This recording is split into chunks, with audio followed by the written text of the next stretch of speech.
causes et conséquences de la migration africaine, la fragilité des pays de départ est plurielle.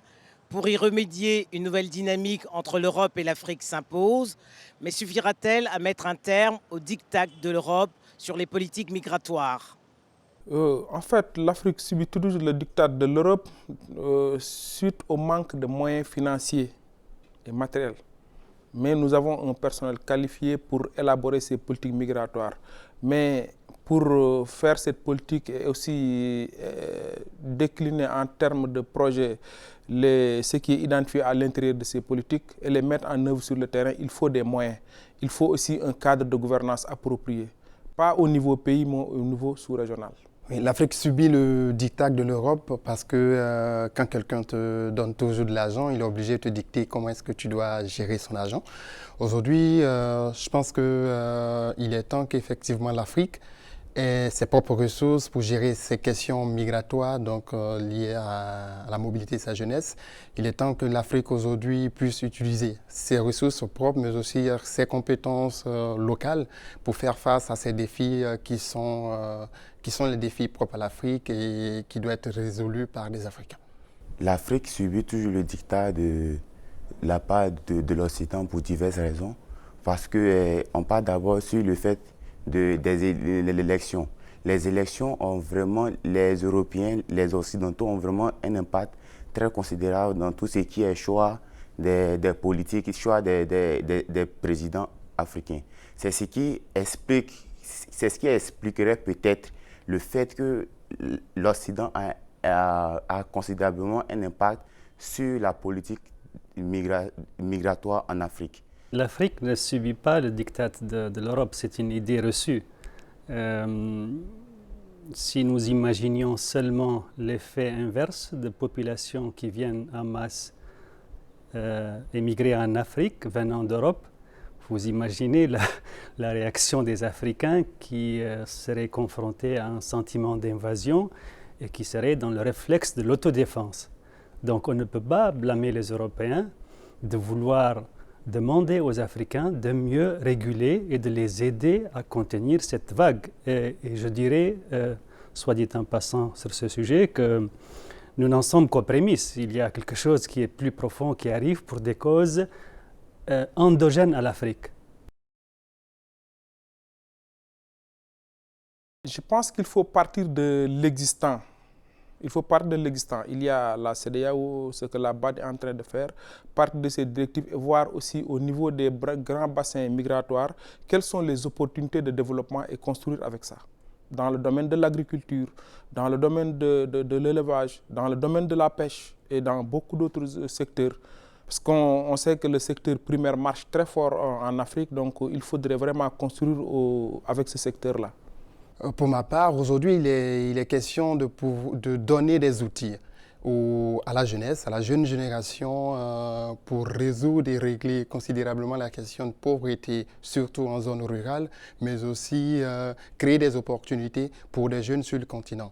De plus en plus, l'idée, c'est pour comprendre cette question, il faut savoir pourquoi est-ce que les jeunes partent. Les jeunes partent de l'Afrique, les jeunes partent de nos zones rurales parce que nos zones ne sont plus aujourd'hui capables d'offrir aux jeunes ces opportunités pour se prendre en charge et de vivre décemment. Et c'est ce qu'ils vont chercher. Les jeunes ne partent pas parce qu'ils ne sont pas courageux, les jeunes ne partent pas parce qu'ils ne sont pas suffisamment intelligents, mais ils partent parce que leurs efforts ne payent pas. Et surtout dans le secteur agricole que je connais le mieux, c'est aujourd'hui un cercle vicieux qu'il faut repenser pour permettre à ces jeunes d'avoir des opportunités et de pouvoir vivre décemment de leurs activités en Afrique et sur leur territoire.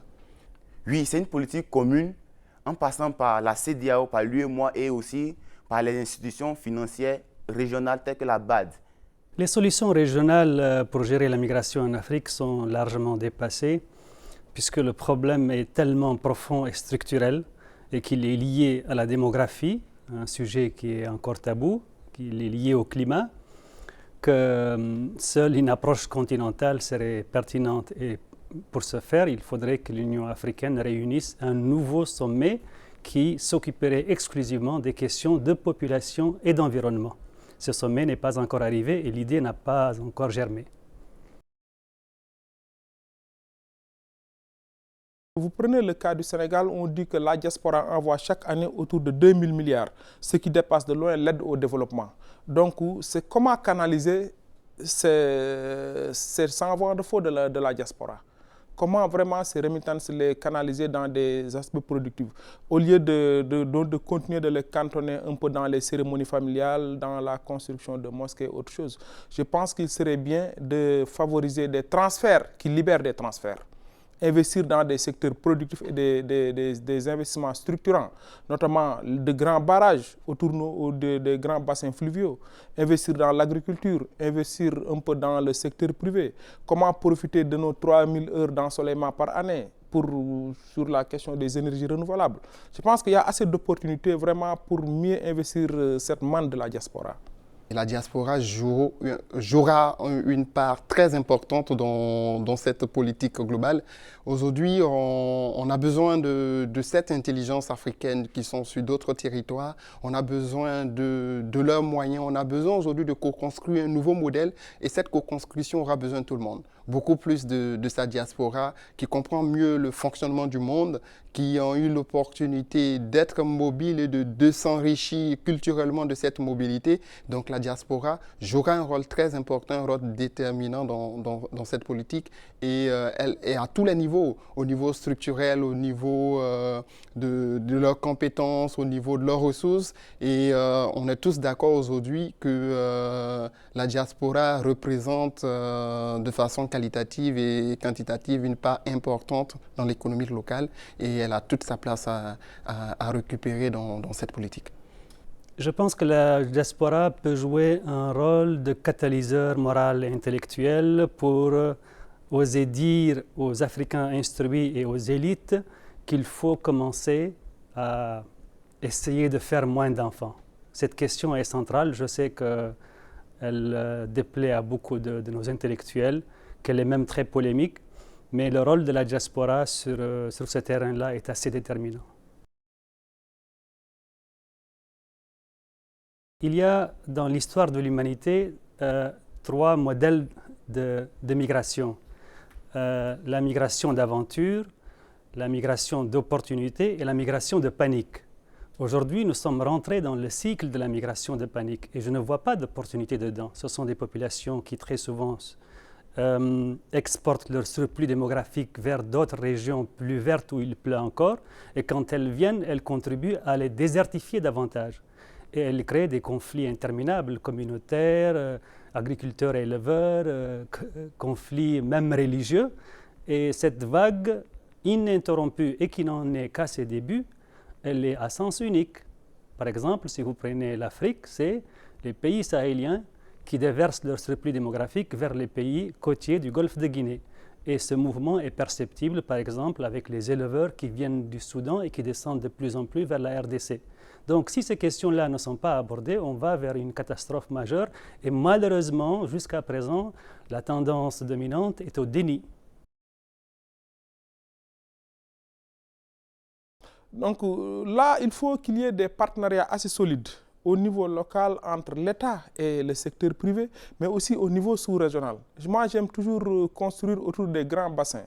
Vous prenez le cas du lac Tchad. Autour du lac Tchad, je pense qu'il y a des opportunités de partenariat.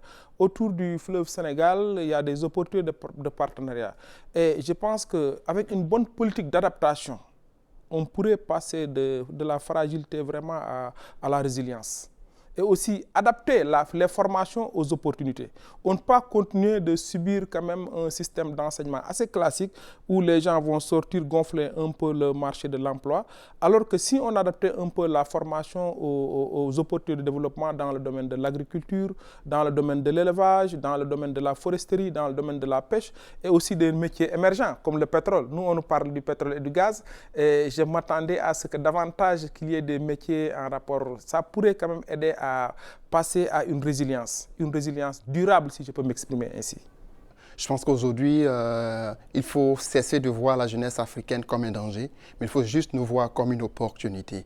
La jeunesse aujourd'hui ne demande pas grand chose, elle demande juste qu'on crée le cadre. un cadre pour nous permettre d'avoir accès au marché, un cadre pour nous permettre d'avoir les mêmes opportunités que nos pairs sur d'autres territoires. La jeunesse nous demande aujourd'hui juste un cadre qui leur permet de créer de la richesse sur le territoire et d'avoir accès, comme tout le monde, aux mêmes ressources.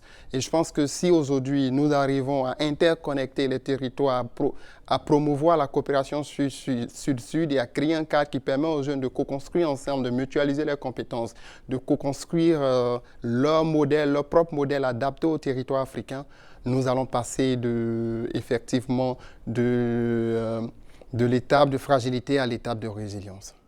On ne peut passer de la fragilité chronique sur ces questions que je viens d'exposer à la résilience que si on accepte de traiter à l'origine, en amont, les causes et non pas les effets.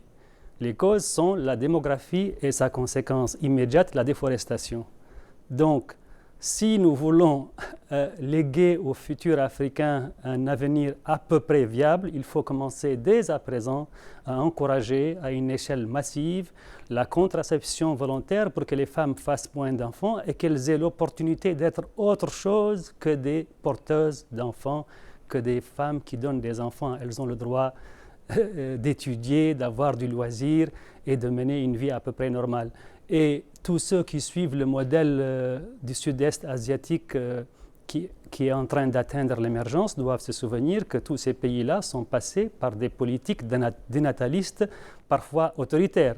Ici, nous ne demandons pas que l'on oblige les gens à ne pas faire d'enfants, nous demandons tout simplement que la contraception volontaire dans les centres de santé soit subventionnée.